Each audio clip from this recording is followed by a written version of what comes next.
about ditching stress in and out of the workplace.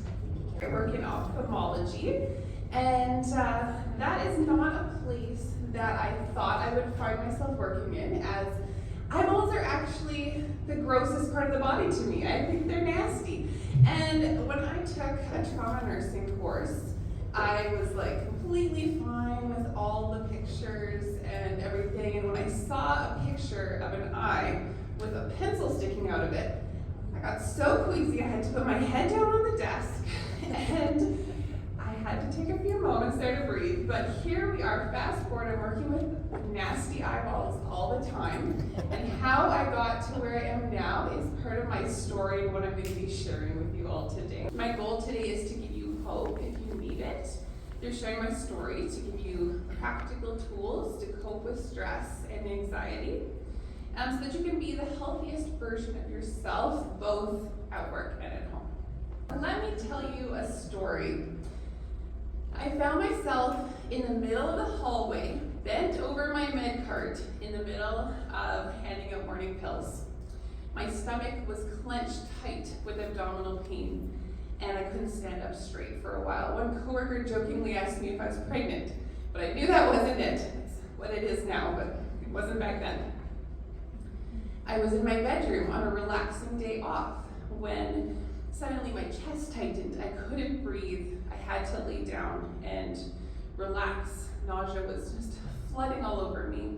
I was laying there bewildered. I didn't know what had just happened. I was driving alone when abruptly I couldn't breathe. Tears were streaming down my face, and I had to pull over until I was safe to drive again. It very slowly came to me that maybe I was having panic attacks. Panic attacks that I had seen other people have but had never experienced myself. Panic attacks that my roommate had, and I had no idea what she was going through. I didn't know how I could help her. Panic attacks that had brought patients to our small ER thinking they were having heart attacks, but it turned out to be nothing. I ran my theory past a more experienced nurse, and she agreed that's what it sounded like I was experiencing. And from then on, how I saw myself changed. I now had the threat of a panic attack hanging over me at all times, and it felt like anything could just push me over the edge. So I have up on the screens some indicators of acute stress reactions. Now, the symptoms that I experienced were nausea, abdominal pain, avoidance, rumination, irritability.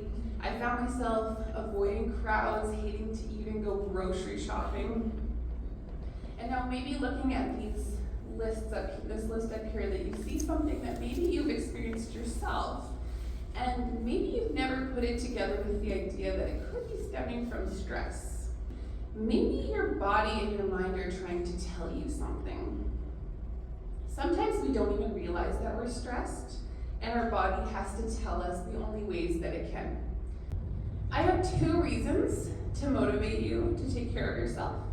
One, you are a valuable person who was made on purpose for a purpose. You deserve to be treated with respect, including in the form of self-care. And whether you can believe that right now or you can't, hopefully by me saying this, you'll be able to take it on for yourself and acknowledge the truth that you are worth it. Secondly, if we want to be able to be there for our friends, for our family, we need something in our cup to give. You can't pour from an empty cup, as they say.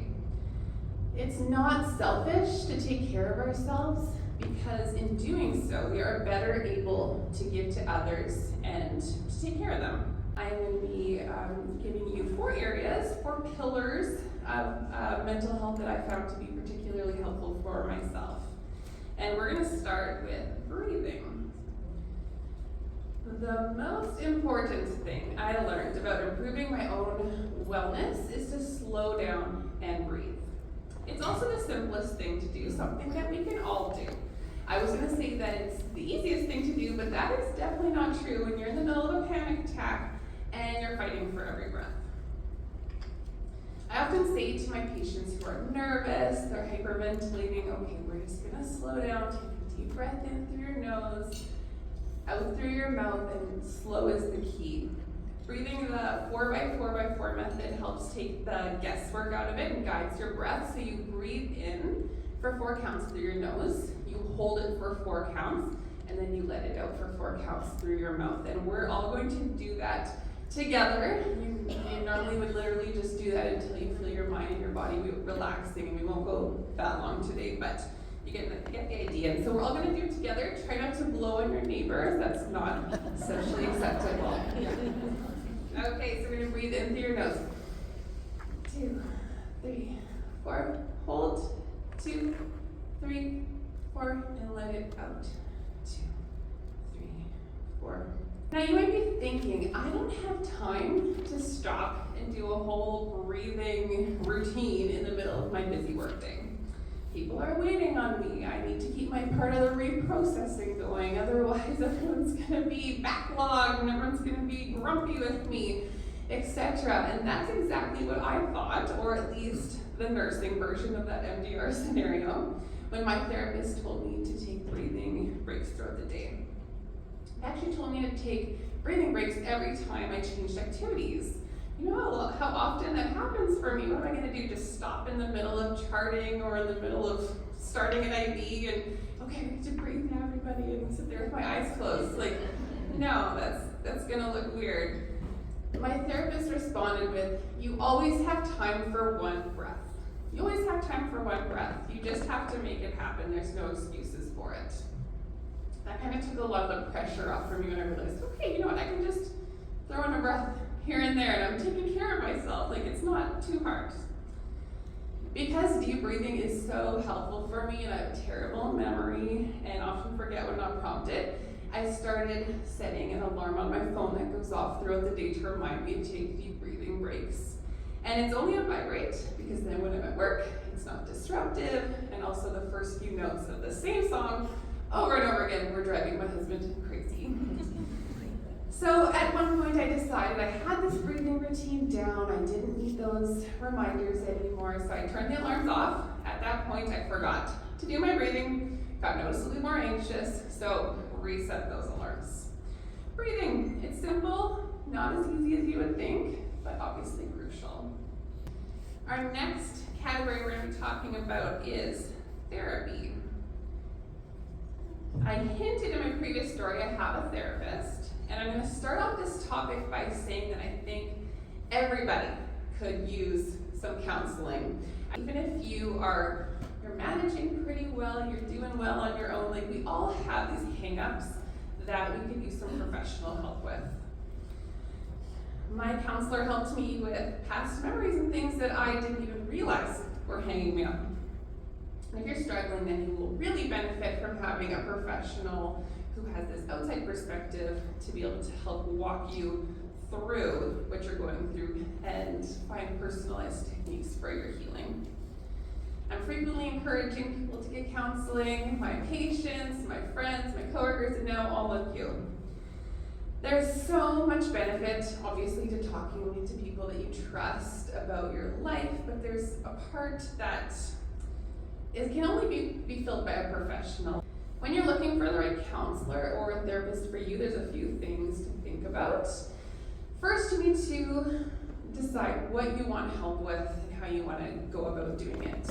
Don't give up if the first one you try doesn't work for you. I had to try 3 before I found one that was the right fit for me, so I know it can be a little discouraging, but don't give up right away. If you're just covering up an issue with a temporary fix, that thing that needs to heal, it's just gonna fester. So let's clean out that wound first. I love wound care, okay? And then maintain it to let it heal. So when things are left alone, hidden in the dark, they fester, and that goes for medical things, it also goes for mental things. When we have thought patterns and emotions that are dragging us down, we need to share them with trusted people. Get them out into the light so they can finally heal. Hiding and pushing down hurt, stresses, fears is only going to make us feel worse and eventually even physically ill, like I experienced myself.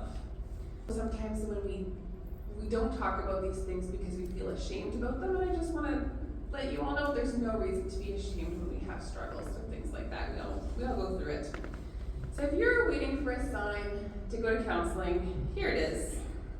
What matters is that you are taking that brave step to take care of yourself, even when, especially when, it's hard and it's not what you thought would happen. And it's okay to take a moment to grieve the fact that your life doesn't look exactly the way that you thought it was going to, that you're having to maybe take a different path than you thought you were going to have to. It's a little harder, and grieve the fact that that is your reality. But then don't get stuck in that grief. Don't get stuck in that disappointment. You need to keep moving. You deal with those feelings, you acknowledge them, and then you move forward from there. I want to tie everything up today with a quote that really stood out to me from Alexander Den Heyer. When a flower doesn't bloom, you fix the environment in which it grows, not the flower. There's nothing wrong with you if you are anxious or stressed or depressed. It just means you're human, but you can do something about those symptoms that bother us, both by using tools like some of the ones that I shared today, and also by getting to the root of the problem. You're an adult, you make your own decisions. You don't have to do any of this stuff if you don't want to, but you are valuable, you are worth being taken care of, and now you have some more tools in your toolkit to be able to do that even better.